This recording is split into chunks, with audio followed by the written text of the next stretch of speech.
punya lahan di sini yang sebenarnya itu milik kami kuasai, tapi ternyata oleh negara hanya dipinjam pakaikan.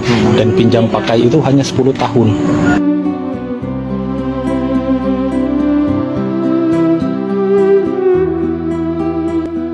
Di balik megahnya bangunan serta besarnya anggaran yang harus dikeluarkan hanya demi upacara 17 Agustus di ibu kota Nusantara, ternyata ada sekelumit cerita sedih yang harus ditanggung oleh masyarakat di sekitar kawasan inti ibu kota Nusantara nih, Wak.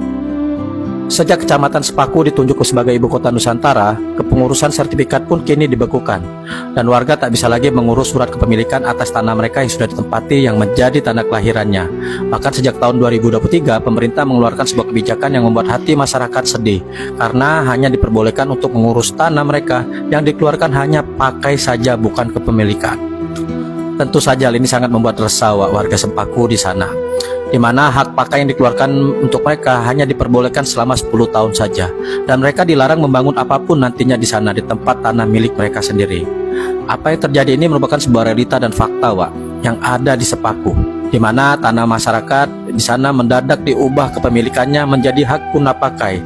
Dan bayangkan apa yang sudah dilakukan yang diberikan oleh Jokowi atas HGU kepada investor maupun pihak asing di IKN. Mereka diberikan hak izin selama 190 tahun, sedangkan masyarakat negeri sendiri hanya 10 tahun. Lalu apakah ini yang namanya IKN untuk semua rakyat Indonesia?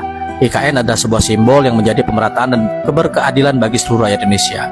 Jangankan untuk dikasih hak milik untuk tanah rakyat ya, Wak. Buat rakyat melihat dan ikut 17-an saja di sana itu udah nggak boleh, Wak.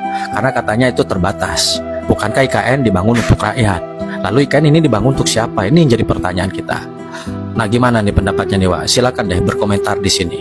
Apakah Indonesia ini sudah berkeadilan atau belum di dalam ibu kota Nusantara?